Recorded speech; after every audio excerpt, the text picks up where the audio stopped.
আজ রাজ্যের যে তিনটি কেন্দ্রে ভোট গ্রহণ প্রক্রিয়া চলছে, দার্জিলিং, রায়গঞ্জ এবং বালুরঘাট, সেখানে কিন্তু ইতিমধ্যেই রায়গঞ্জ এবং বালুরঘাট সেই দুই কেন্দ্র থেকে ইতিমধ্যেই একাধিক অভিযোগ সামনে এসেছে। এবং আপনাদের জানিয়ে রাখি, বালুরঘাটের যে 30 নম্বর বুথে সেখানে ঝামেলা, ভোটারদের হয়রানি এবং মারধরের অভিযোগ সামনে এসেছে। তৃণমূলের পক্ষ থেকে এই অভিযোগ করা হয়েছে, কেন্দ্রীয় বাহিনীর বিরুদ্ধে এই অভিযোগ উঠেছে। ঘটনাস্থলে ইতিমধ্যেই পৌঁছেছে বালুরঘাট থানার আইসি সহ বিশাল পুলিশ বাহিনী। অর্থাৎ ইতিমধ্যেই কিন্তু দ্বিতীয় দফার যে ভোট, সেই ভোটে কিন্তু বালুরঘাট ইতিমধ্যেই উত্তেজনা সৃষ্টি হয়েছে। বালুরঘাটের যে 30 নম্বর বুথ, সেখানে কিন্তু এবার ভোটারদের মারধর করার অভিযোগ উঠেছে কেন্দ্রীয় বাহিনীর বিরুদ্ধে এবং সেই অভিযোগে সরব হয়েছে এবার তৃণমূল কংগ্রেস নেতৃত্ব।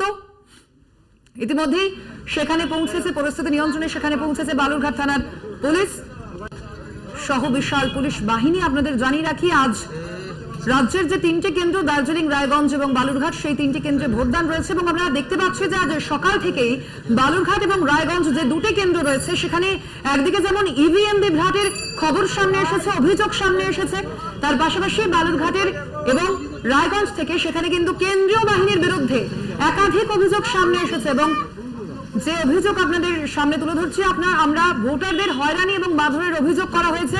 এ বিষয়ে আমরা আরো বিস্তারিত জানবো। ফোন লাইনে রয়েছেন প্রতিনিধি সুমন ভৌমিক। সুমন, ঠিক কি অভিযোগ করা হচ্ছে তৃণমূলের পক্ষ থেকে? দেখো, বালুরঘাট লোকসভা কেন্দ্রে পৌরসভার 9 নম্বর ওয়ার্ডের 30 নম্বর বুথে ঝামেলার খবর পাওয়া গেছিল। ঘটনাস্থলে সেখানে বালুরঘাট আইসি শান্তিনাথ পাজা পৌঁছান। ওখানে যে অভিযোগটা উঠছে, ওখানে জওয়ানরা তারা সেখানকার ভোটারদের ভোট দিচ্ছে না, এমনটা কিন্তু অভিযোগ তুলেছিল তৃণমূলের তরফ থেকে। এবং তারপরে ঘটনাস্থলে পৌঁছায় বালুরঘাট থানার আইসি এবং এই মুহূর্তে সেইখানে কিন্তু পরিস্থিতি ঠিকঠাক রয়েছে। প্রশাসন সূত্রে কি জানা যাচ্ছে সুমন, তারা কি বলছে, তাদের কি বক্তব্য?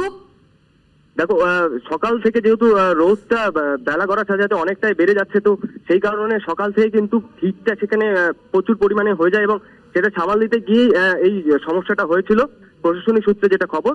তো এখন সেইখানে পরিস্থিতি ঠিকঠাক রয়েছে। সুমন, এ বিষয়ে ভোটাররা তারা কি বলছেন, যাদের মূলত হয়রানি এবং মারধরের যাদের উপর অভিযোগ করা হচ্ছে, তারা কি বলছেন ভোটাররা? দেখো, তারা যেহেতু এত ভিড় হয়ে আছে, সেখানে কেন্দ্র বাহিনী সামাল দিতে পারছে না, সেই ক্ষেত্রে তাদের উপরে কিন্তু এরকম চড়াও হয়েছিল এবং তারা কিন্তু অস্বস্তির মধ্যে পড়ে গেছে যে সঠিকভাবে তাদের যে লাইন, সেই লাইন কিন্তু মেনটেন করা হচ্ছে না এবং যার ফলে কিন্তু এই ধরনের অপ্রীতিকর ঘটনা ঘটলো। এবং সেই ঘটনাস্থলে কিন্তু তৃণমূলের তরফ থেকে থানাকে জানানো হয় এবং থানা থেকে এসে কিন্তু সেই পরিস্থিতি সামাল দেয়। প্রিসাইডিং অফিসার, তার কি ভূমিকা? তারা যথাসম্ভব চেষ্টা করছেন, তারপরেও কিন্তু সেই পরিস্থিতি তারা সামাল দিতে পারেননি এবং যার ফলে কিন্তু এই ঘটনাটা সেখানে হয়েছে এবং পরবর্তীতে পুলিশ আসার পরে সেই জায়গাটা ঠিক হয়। তৃণমূল কংগ্রেস নেতৃত্ব তারা কি ইতিমধ্যেই এই বিষয়ে নির্বাচন কমিশনে অভিযোগ জানিয়েছে? তারা নির্বাচন কমিশনকে অভিযোগটা জানিয়েছে ইতিমধ্যেই।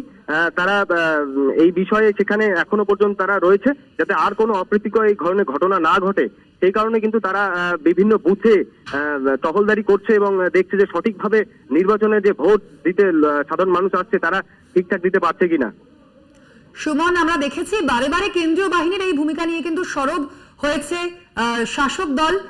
সেক্ষেত্রে আপনাদের জানিয়ে রাখি, আমাদের সঙ্গে ছিলেন ফোন লাইনে আমাদের প্রতিনিধি সুমন ভৌমিক। সুমন, ধন্যবাদ তোমাকে।